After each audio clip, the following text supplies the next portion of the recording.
Hi, I'm Evan Pantazi. A couple days ago on my YouTube channel, Esteban Yim commented that he was astounded over the technique that was performed, and I forget which one it was right at the moment. And he said, why don't they teach this in MMA? And my reply to him was, they really can't, because part of the MMA's main function is to keep the practitioners safe. Yes, they're hitting each other in the head, but that's not going to hurt the individual per se. That's sport karate, sport martial art, and along with the grappling too. You don't see a lot of physical damage. They put pain to try to get compliance. However, with the Kyusho, you're seeing knockouts. Now, it's inadvertent, and they're not really trying for it. Chuck Liddell tried for it, and he accomplished it, but he's one of the few. There's a couple that know some other sweet spots as well, of course. All right, but it's not mainstream because when you're in a fight situation, your adrenaline is flying. You can't really apply the Kyusho. Well, you can apply the Kyusho, but you're going to have much more devastating results. So again, Kyusho isn't their main gist. Their main thing is to get a tap out or a win.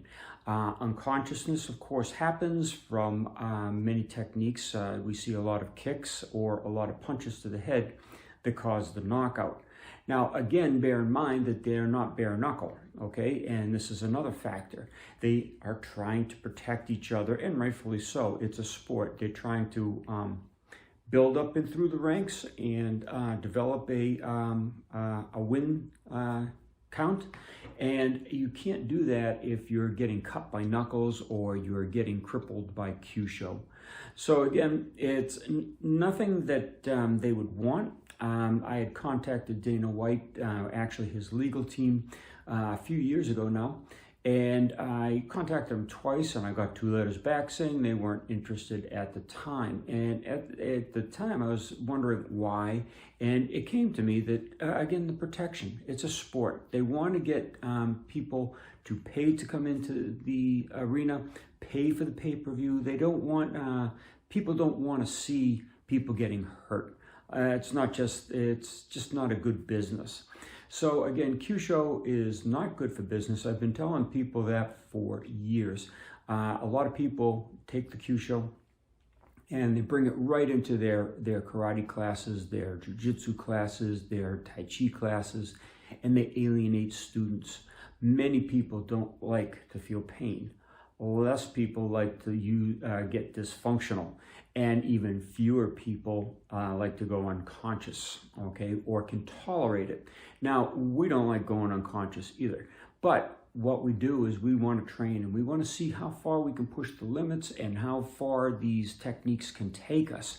And that's why we go for the knockouts, and we're only trying to get a level 2 knockout, which is when the body collapses to the floor and there's very little thinking going on, very little seeing or hearing going on because you blocked the vision and you had auditory occlusion as well.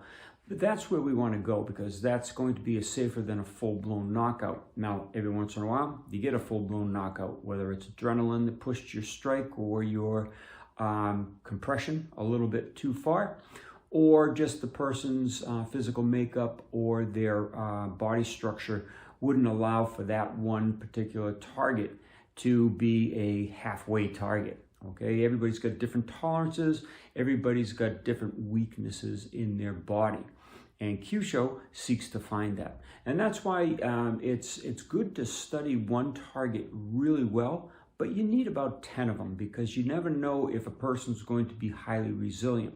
As an example, when we were doing our cadaver research down in Mexico, one of the doctors, we were doing the head and the neck area, and the attending physician of the doctor, the controlling doctor of the cadaver research, was looking at this guy's collarbone, and he noticed that the nerve was laying on the outside of the collarbone as opposed to inside, where most people have this nerve running.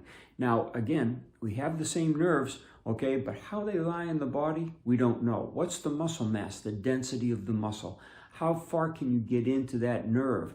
What's it laying against? Is the person's space, say, in the forearm here? Are the two bones close together where you can pinch the nerve directly on the bone easily? Or is there a big gap because their arm is big and you go into the space and you just hit soft tissue, so you don't get the shock factor on the nerve that you would have with a smaller spaced bone structure?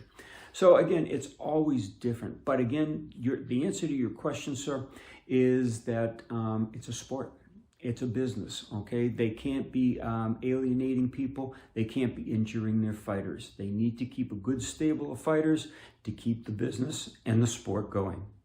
Hope that answered your question. Hope it answers other people's questions as well.